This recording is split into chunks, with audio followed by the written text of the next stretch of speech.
Les ex-pompiers de Charlebourg n'en veulent pas qu'à la ville. Québec 2002 les appuie sur la pente descendante et un petit froid se dessine autour du palais de Bonhomme.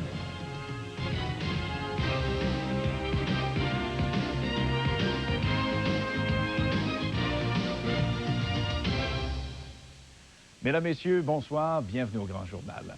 Eh bien, l'enthousiasme pour les Jeux olympiques de 2002 dans la région s'est quelque peu estompé depuis 6 mois. C'est ce qu'on constate en lisant le deuxième sondage commandé par les gens de Québec 2002. De 71 % qu'il était en juin dernier, l'appui populaire est passé à 65 %. Mais à Québec 2002, on est loin de s'arracher les cheveux. On nous dit même que c'était prévisible. En juin, 71 % des répondants appuyaient les Jeux. En décembre, l'appui a fondu de 6 points et est maintenant de 65 %.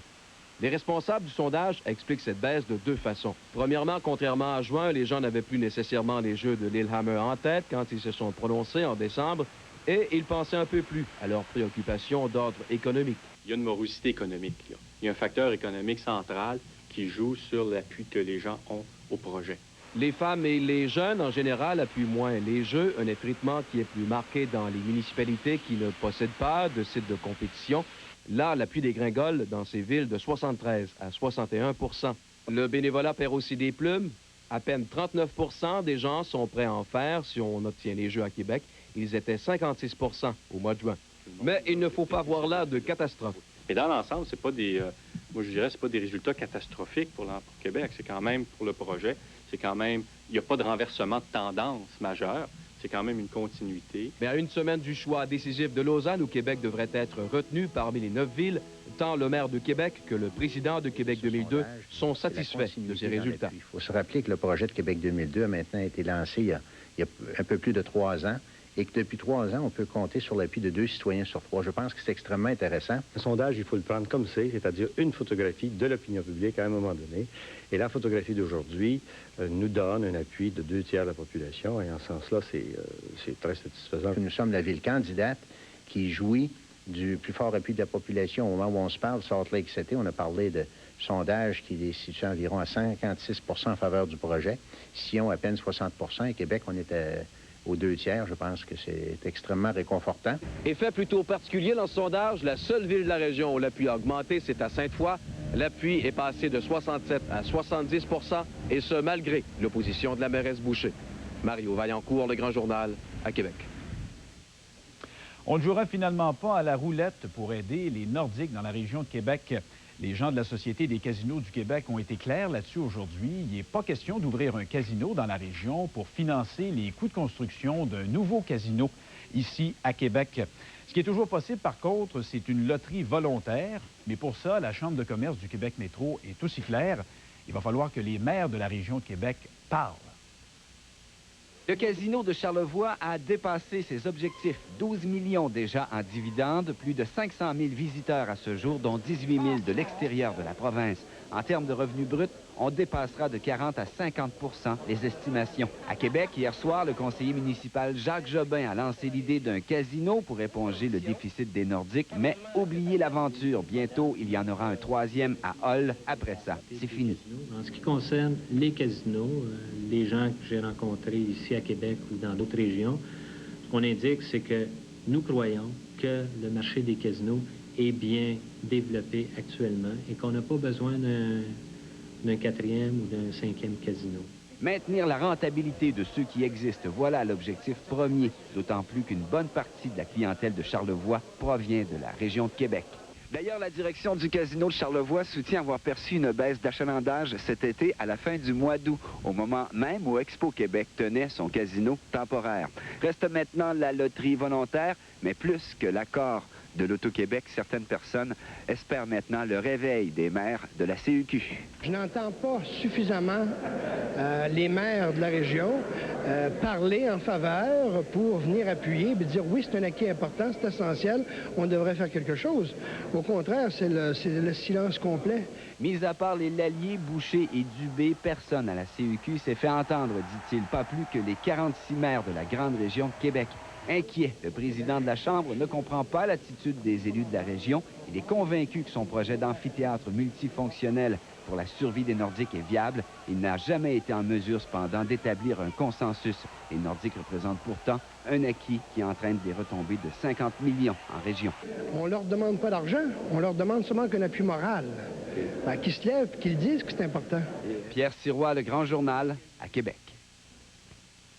On s'attendait à ce que les ministres du gouvernement du Québec décident aujourd'hui de l'avenir du chantier MIL-Lévis. Cependant, ça a encore une fois été retardé. Là, c'est parce que les maires des îles de la Madeleine en ont marre d'entendre parler de l'avenir du chantier de la Rive-Sud. Ce qu'ils veulent, c'est qu'on parle de leurs besoins. Depuis le début, les négociations afin de remplacer le Lucimo de Montgomery impliquent surtout les gouvernements fédéral et provincial et la coopérative de transport des îles de la Madeleine.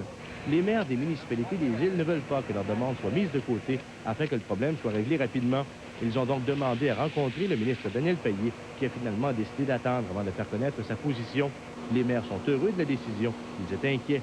Il nous apparaît qu'on parlait de plus en plus du sauvetage d'une entreprise, puis de moins en moins du remplacement du traversier des îles. Les maires des îles de la Madeleine ont 3 demandes particulières. Premièrement, que les tarifs n'augmentent pas trop sur un nouveau traversier. Deuxièmement, que la vitesse du navire soit assez élevée. Et troisièmement, que la liaison ne se fasse pas avec la Gaspésie, mais bien avec l'île du Prince-Édouard.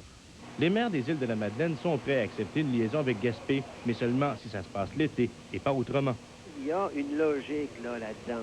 Le lien le plus court, déjà il est long, c'est 5 heures entre ici et l'île du Prince-Édouard. Alors entre ici et la Gaspésie, ce serait tout près du double. À la MIL-Lévis, les travailleurs qui attendaient avec impatience la proposition du ministre Payé en ont assez d'attendre. Plusieurs sont convaincus que le ministre attend la signature d'une nouvelle convention collective avant d'agir. Ça ne débloque pas. Je pense qu'il faut qu'attendre la convention ou je sais pas, un temps après l'autre. Plus grand-chose à penser de ça. Le président du syndicat des travailleurs de la MIL, Richard Gauvin, est convaincu qu'on est tout près d'une entente et que le ministre Daniel Payé devrait annoncer ses couleurs, possiblement jeudi. En attendant, les maires des îles de la Madeleine rencontrent Daniel Payé à Québec demain. Guy Simard, Le Grand Journal, à Lévis. Bonne fin de soirée, mesdames, messieurs. La nuit prochaine, ce sera nuageux, venteux, un minimum de moins 8 degrés. Demain, nuageux et quelques belles percées de soleil, venteux également, et un maximum de moins 3.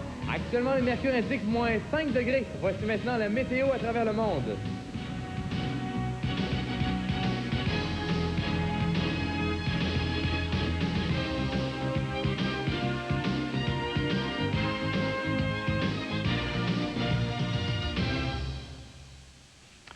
Il y a eu du branle-bas de combat en fin d'après-midi aujourd'hui à l'école Louis-Joliette de Québec. On pensait qu'il y avait une bombe. C'est un appel anonyme qui avait alerté la direction sur la présence d'un colis suspect. Le gardien de sécurité n'a pris aucune chance. La police de Québec et les artificiers de la SQ se sont rendus sur place. Finalement, tout ce qu'il y avait dans le colis, c'était un baladeur. Moins d'1 heure plus tard, la situation était revenue à la normale. Partout dans la région ce matin, ceux qui avaient des garages plutôt, étaient des chanceux. Ils n'ont pas eu à sortir le grattoir pour enlever le fameux verglas qui recouvrait les voitures. Heureusement, les rues, elles, étaient bien entretenues. Et pour ça, ça a pris pas mal de sel.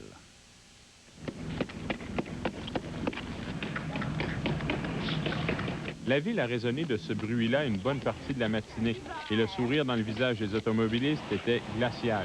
Et dans les circonstances, ça se comprend. Votre auto était couverte d'un demi-pouce de glace. Oh, monsieur, moi, j'aime ça l'hiver. Après avoir remisé ma pelle de la semaine dernière, j'ai dû sortir mon grattoir pour aider cette dame qui était en retard au travail. Et ça n'a pas tardé à faire quelques jalouses. Il y en a qui sont drôlement chanceux. Ça, c'est les veuves. Pendant ce temps, Georges Lantier en avait plein les bras au dépôt de sel de Québec. Depuis 2 heures la nuit dernière, on lui réservait un voyage ou deux de cette précieuse épice des routes. Mais à l'ouverture de la balance ce matin, une panne électrique a forcé l'un de ses employés à faire tout le boulot manuellement. C'est la pire journée. La pire journée? En faisant ça en main, c'est le double de temps que ça va me prendre toute la journée. Depuis cette nuit, on a écoulé plus de 9000 tonnes métriques de sel pour maîtriser le verglas sur les 8500 km de routes et rues de la grande région de Québec et des 920 km de trottoirs.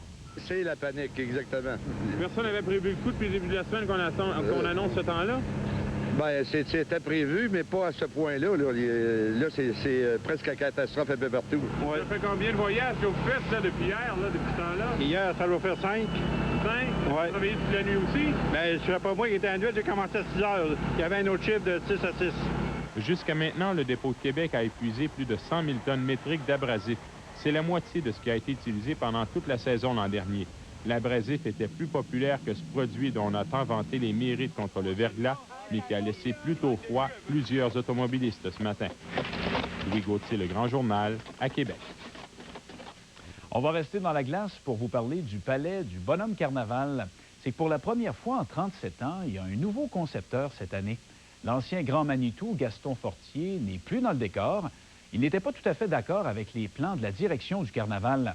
La grosseur des blocs de glace a aussi créé un petit froid. 37 palais du Carnaval, tous plus beaux les uns que les autres. C'est la fierté de Gaston Fortier. L'ouvrage, regarde les tours rondes qu'il y avait là. Ça, c'était beau, ça. Ouais, ça c'est... Mais cette année, M. Fortier se repose. Le concepteur planifiait un palais sur des échafauds, une idée qui lui plaisait moins. C'est parce que la glace, ça travaille à la pluie, au soleil, et puis c'est pas tout à fait pareil. J'avais pas confiance. M. Fortier est également surpris que le nouveau palais soit construit avec de petits blocs. Vous savez, 4 pouces, un bloc, s'il arrive une pluie ou bien un soleil, il va forcer davantage que si vous avez 22 pouces. Résultat, ce soir, les ouvriers enlèvent les toiles protectrices et recommencent le travail. Le palais a pourtant été conçu à l'aide d'une étude sur les températures des 30 dernières années. Mais depuis quelques jours, on bat des records. Le palais a été sérieusement endommagé. Il n'y a aucune partie qui s'est effondrée. Déjà là, c'est très bon. Mais évidemment, là, on doit procéder à certaines réparations qui vont nous permettre de remettre le palais à son état original. Le travail est plus difficile. De la glace recouvre les échafauds. Peut-être des parties, s'il y avait été en gros bloc, qui auraient autant fondu que les petits blocs présentement. Il n'y a pas une adéquation directe entre la grosseur des blocs et comment ça fonce. L'appui qu'on a eu ne retardera pas la construction puisqu'on avait déjà pris de l'avance dans le travail. Mais il faut prévoir pour les prochains jours, on annonce encore du temps doux. C'est pourquoi les ouvriers travailleront de nuit cette semaine. Caroline Gravel, Le Grand Journal, à Québec.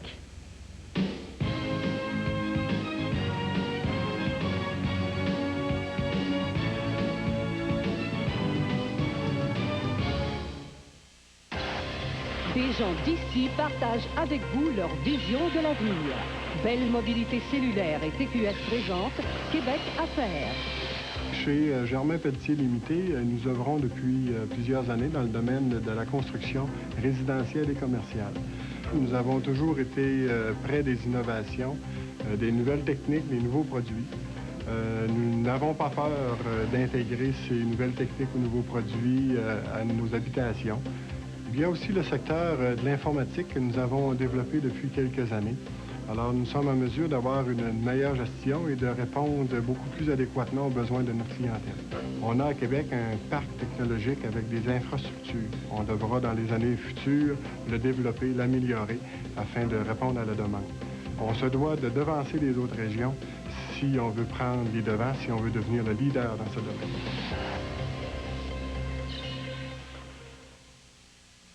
Pour parler anglais, une seule solution, 681-6375. Et oui, 681-6375 et vous avez l'école LPS au bout du fil. Gagnons du prix du meilleur commerce 5 années consécutives. LPS vous offre des cours de conversation anglaise en privé ou petit groupe au centre du Vanier, 1100 Galibois, Ville-Vanier. Pour un cours fait sur mesure, LPS. Call us right now. 681-6375 is the answer. Vous êtes-vous déjà senti aux frontières de l'inconnu? Des faits curieux, inquiétants. Les mystères de votre véhicule trouvent toujours leur solution chez Radiateur Acme. Recommandé par le CAA, Radiateur Acme. Plus de 30 ans d'expertise dans les phénomènes de radiateurs, de réservoirs à essence, d'air climatisé et de chaufferette. Ouvert tard le soir, route de l'aéroport à Sainte-Foy, 1er avenue à Charlebourg et maintenant boulevard de la Rive-Sud à Lévis. Je suis un grand voyageur et partout où je vais, il y a un Valentine pour me régaler. J'ai mangé un hamburger garni à Montmagny, une délicieuse frite fraîche de choix à Sainte-Foy, la poutine idéale à Montréal, un hamburger steak poutine bien chaud à Dolbeau et j'ai pris un déjeuner en or à Val-d'Or. Et pour un temps limité les mardis et mercredis, Valentine vous offre un bon hot dog régulier garni à votre goût pour seulement 29 cents. Mais où vais-je aller le manger? Peut-être à Gatineau. Valentine, quand t'as le goût d'un bon hot dog.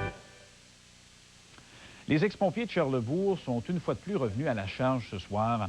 Après avoir relancé le maire hier soir au conseil, voilà qu'ils accusent 2 de leurs ex-dirigeants syndicaux de n'avoir rien fait pour sauver leurs emplois. Ils se sentent carrément trahis.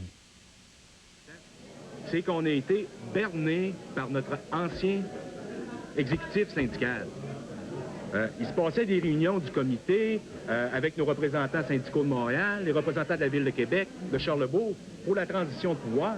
Bien, on n'était jamais mis au courant de ce qui se disait dans ces réunions-là.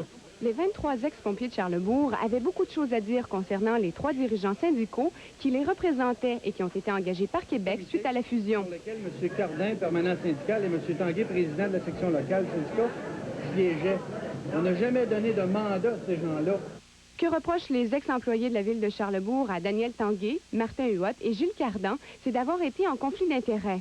Ils comprennent mal que leurs représentants syndicaux aient été embauchés par Québec le 31 janvier 1994 et qu'ils aient continué à les représenter jusqu'à leur démission forcée le 22 février suivant. Et ceux-ci furent blâmés sévèrement par les membres pour leur agissement douteux dans toute cette affaire. On procéda ainsi à leur remplacement de façon expéditive. Suite à l'embauche des 3 dirigeants syndicaux, les pompiers ont compris pourquoi ils ont eu, selon eux, aucune réunion syndicale lors de la période critique des négociations en automne 1993 et qu'ils avaient également beaucoup de difficultés à avoir des informations sur le dossier. Rejoint au téléphone l'ex-vice-président du syndicat, Martin Huot, et maintenant employé à Québec, dit avoir agi selon ce que les membres désiraient. La raison pour laquelle ils n'ont tenu aucune réunion syndicale, c'est que les villes ne les tenaient pas au courant de ce qui se passait et que les membres savaient parfaitement qu'ils avaient été embauchés par Québec, mais c'est lorsque eux ont reçu la confirmation que leur service n'était pas requis que les attaques ont commencé de la part de ses ex-collègues de travail. Donc, le message des ex-pompiers de Charlesbourg était clair ce soir. Ils ont été bernés par leur premier exécutif syndical. Ils sont prêts à se battre jusqu'à leur dernier dollar pour avoir gain de cause. Karina Marceau, Le Grand Journal, à Charlesbourg. Au Japon maintenant, le bilan du pire tremblement de terre à survenir en 50 ans ne cesse de s'alourdir. À l'heure qu'il est, on parle de 1812 morts, 966 disparus et 6336 blessés. Ça, c'est sans compter les 137 500 réfugiés dans les abris provisoires. Chez nous aussi, ce tremblement de terre a provoqué des ondes de choc parce que le volleyballeur Gino Brousseau, qui est de la région de Québec, est actuellement au Japon. Alors, pas besoin de vous dire que sa mère est loin d'être rassurée. Il a eu peur. J'ai eu vraiment peur. C'est effrayant.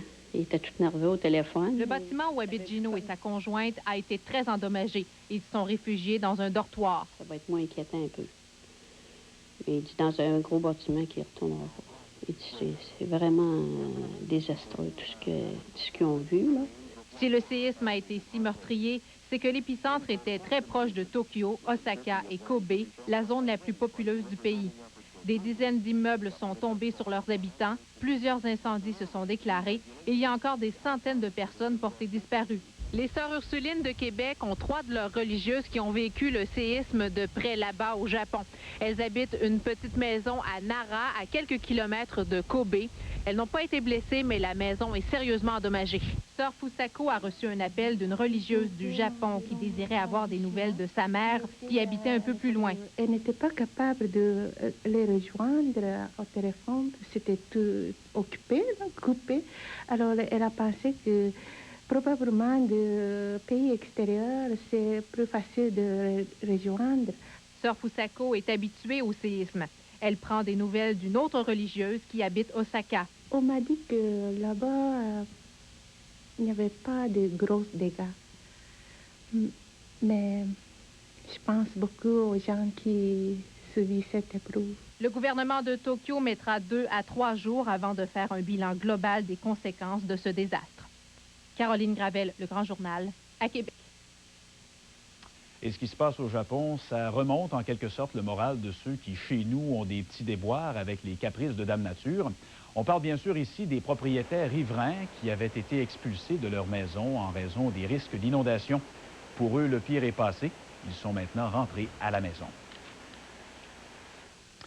Mauvaise nouvelle, si vous avez une hypothèque qui arrive bientôt à terme, les taux d'intérêt devraient augmenter dans les prochains jours. Ça fait suite à un bond de près de 1 % du taux d'escompte aujourd'hui. D'ailleurs, les grandes banques ont déjà réagi en haussant leur taux préférentiel de 3/4 de point.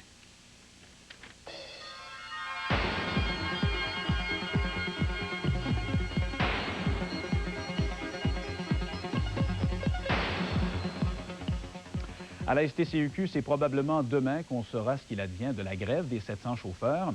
Aujourd'hui, le conseil d'administration de la Société de transport a siégé dans un endroit gardé secret. Les patrons ont étudié l'offre de règlement que le syndicat des chauffeurs lui a présentée hier. Si cette offre-là est acceptée, la grève pourrait se terminer dès cette semaine.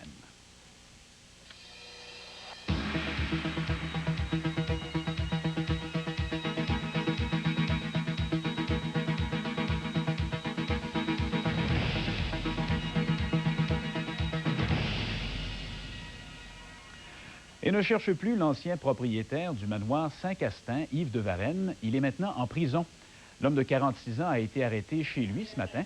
Il contestait sa sentence de 3 ans d'emprisonnement pour l'incendie criminel du manoir en janvier 1993, mais la Cour d'appel lui a dit non. En plus de passer les 3 prochaines années derrière les barreaux, Yves de Varenne reviendra en cour le 26 janvier.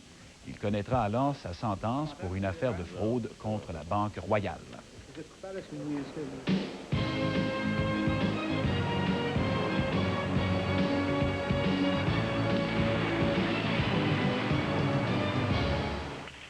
La dernière fois qu'un gars t'a invité à manger chez lui, ça s'est passé comment? Mal. Il a voulu m'impressionner avec un gros repas aux chandelles et de la petite musique douce. Faut-tu être bête, hein?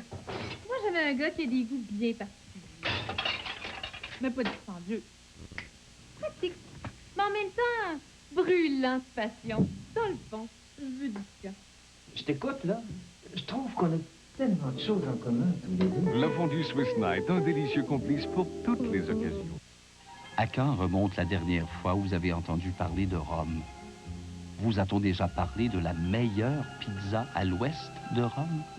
Vous a-t-on déjà parlé du Mézeray, le premier resto à Québec à vous proposer des pizzas succulentes à croûte mince, d'un choix infini, d'une ambiance tout à fait détendue?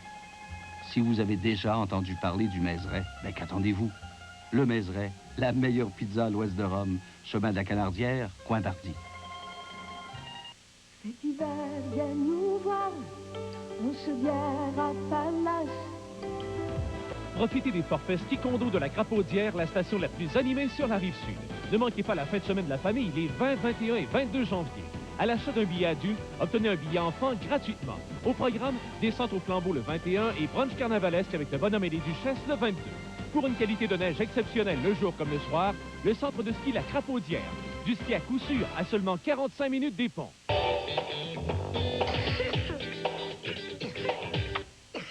Le nouveau Triaminique Bonjour. Bon au goût, il soulage efficacement la toux et la congestion nasale sans somnolence. Triaminique Bonjour aide à arrêter la toux sans arrêter votre enfant. Les nouveaux Caplet de jour de Néocitran. La formule qui soulage efficacement la fièvre, la toux et la congestion nasale. La fiabilité de toujours en nouveau Caplet de jour. Les Caplets extra forts de Néocitran. L'action est à 14 parce que je suis acheteur. Il faut vous débarrasser de Wayland Cable. C'est un cancer financier. Je vous empêcherai de le faire. Mais c'est simple, je le fais. L'argent des autres, mercredi, 20h. Par ici, la monnaie. Y'a rien là-dedans! Je vous l'ai dit. C'est tout ce qu'on a. C'est tout ce qu'on a. Jouez pas à ça avec moi. Un vol se termine en prise d'otage. Voyez en primeur un drame prenant issu d'une histoire vécue. Captive, jeudi, 20h. Pour les prévisions du temps ce soir, Christian Rouleau est à Vanier. Merci Raymond, bonne fête de soirée mesdames, messieurs. Eh bien, jusqu'à dimanche à l'Arena de Ville-Vanier, on présente des joueurs de hockey qui n'ont pas peur de donner leur 100 %. On en parle dans un instant avec le président du tournoi, M. Jacques Vélo. Dans un instant, on en reparle. Mais tout d'abord, voici la météo. Pour la nuit prochaine, ce sera nuageux, ce sera très venteux à part ça. Des vents du nord-est de 20 à 40 km à l'heure, un minimum de moins 8 degrés. Demain, mercredi, nuageux avec éclaircies, des vents du nord-est de 20 à 40 km à l'heure, un maximum de moins 3. Un aperçu pour jeudi, nuageux avec pluie verglaçante au Grésil, un maximum de moins 1. Vendredi, quelques flocons de neige, maximum de moins 1. Et samedi, un peu de neige et un maximum de moins 2 degrés. La pression barométrique est à la hausse, l'humidité relative à 87 %. Les vents actuellement sont de l'est à 35 km à l'heure. Le soleil se lèvera à 7h24, se couchera à 16h27 pour une durée du jour demain de 9h03. Les moyennes quotidiennes pour un 17 janvier, moins 8 le jour, moins 17 la nuit. Le maximum aujourd'hui, moins 1, le minimum, moins 5. Le maximum record, 2,5 en 1988 et le minimum, moins 34,6 en 1982. Monsieur Jacques Bello, c'est commencé déjà, il y a beaucoup de bons hockey ici à l'Aréna de Vanier. Oui, depuis mercredi le 11 janvier. Et il y a des équipes, c'est des jeunes qui ont quel âge environ? Les jeunes ont 9 et 10 ans. Combien d'équipes on peut voir jusqu'à dimanche? 40 équipes. Est-ce qu'il y a des équipes de l'extérieur ou ce sont des gens de Québec seulement? Oui, il y a des équipes de l'extérieur, des équipes de Sainte-Marie. Il y a une équipe de Chicoutimi qui va rentrer ici en fin de semaine. Donc c'est jusqu'à dimanche à l'Aréna de Ville-Vanier, mais c'est à quel endroit exactement? L'Aréna de Ville-Vanier est située sur la rue Chamoine-Côté. Donc on invite les gens, surtout les gens de Vanier, à venir nous visiter. Merci beaucoup et bon succès jusqu'à dimanche. Merci. Actuellement, le mercure indique moins 5 degrés. Donc, en résumé, l'année prochaine, ce sera nuageux. Venteux, un minimum de moins 8 degrés. Demain, encore une fois, nuageux, quelques éclaircies, un petit peu de soleil. Venteux également et un maximum de moins 3. Mesdames, Messieurs, je vous souhaite une excellente nuit au nom de l'Ido National. Merci, Christian. À surveiller demain le cas de Tran Treu Quan qui va revenir dans l'actualité. M. Quan est ce Vietnamien de Sainte-Foy qui est emprisonné dans son pays d'origine depuis près d'1 an maintenant. Il y a le député fédéral Philippe Paré qui va faire le point là-dessus demain. On devra en savoir plus long au bulletin de 12h30 en compagnie de Christian Gosselin. Josée Turmel, elle sera là à compter de 17h. Je vous souhaite à tous une excellente fin de soirée. On se revoit demain, 22h30. Au revoir. Vous avez des images, des choses à dire sur un événement? Appelez la ligne témoin du Grand Journal, 624